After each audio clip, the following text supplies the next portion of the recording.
Hi, I'm Josh on Everything Sings, and today I'm going to be giving you a bit of an overview on what exactly physics is and why do we even care about it.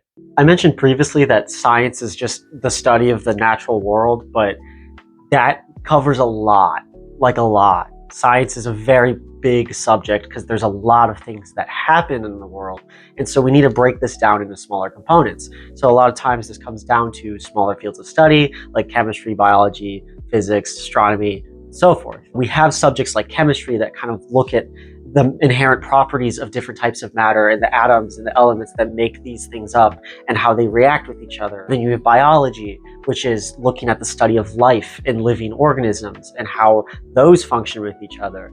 And then physics is a little weirder to define because we often think of it as the study of matter and energy, but yet all other sciences deal with matter and energy. And physics isn't even exactly broader in scale because there are small micro levels of physics, such as atomic physics, nuclear physics, and especially quantum physics. So what even is this? And so it's, again, hard to define, but I'm going to try to make it a little bit easier by talking about four specific words that I tend to use a lot in physics that I think kind of encompass everything that this subject is.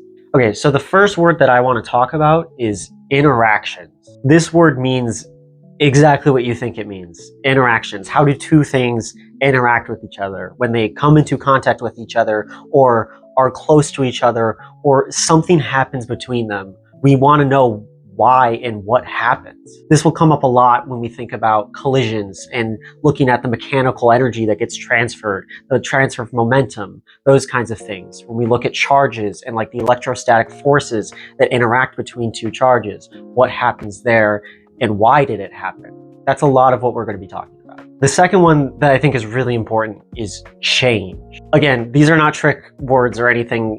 It's exactly what you think it means, change. How does something change? Is it a quantity? Is it a direction? What happens when something happens between two objects or more and there's a change that occurs? There's some kind of change in energy.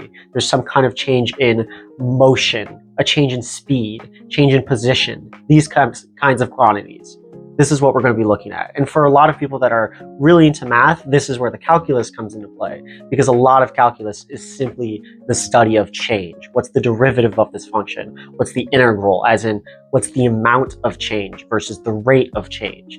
This is a big part of physics. Okay, the next two I think kind of go hand in hand, but we'll still go one at a time. And so for this first one, it's systems. When I'm talking about systems, I'm talking about how do you define the boundaries of what you're looking at. And this is pretty arbitrary. I mean, you can define anything that you want to be as your system in the scenario and the problem that you're looking at within reason. But the main idea is, how does this help you solve a problem?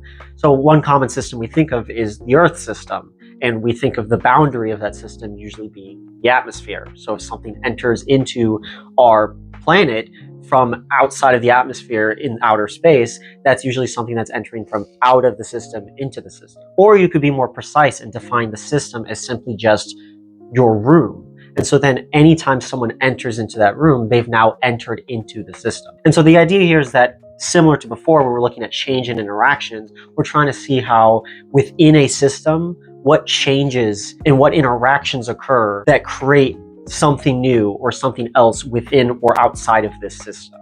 And so that kind of goes into the last one when we're thinking about these changes of certain quantities like energy and motion, momentum, all of those kinds of things. We're thinking about conservation. When I say conservation, I don't mean it in the kind of ecological sense. I'm talking about something that is conserved, something that remains the way it is, saved as the way it is. And what this means in physics, at least in the studies we're looking at, in the areas that we're looking at, most things will be conserved. And if something isn't conserved, that usually can tell us a lot about what's going on. And so we'll cover a lot of laws that go with this idea of conservation, such as the conservation of energy, the conservation of momentum, the conservation of charge. All of these quantities have to go somewhere because we know in the physical world, things don't just vanish. That's not how it works, but they can change form and they can change into something else that we just need to visualize and understand. So in the case of a collision, when these two, let's say two cars collide and both of them stop, they stop moving, there's a exchange of energy, and that energy is what creates the destruction of that car, of that car crash. And so that's what we mean when we talk about conservation. So these four things are really crucial to what we're going to be talking about throughout the whole of physics, basically all of it. And these are all words that we need to keep in mind. And it's simply that we're studying the ways that matter and energy interact with each other, can change, exist within a system or outside of a system, and what impacts those systems, and how these quantities are either conserved or not conserved.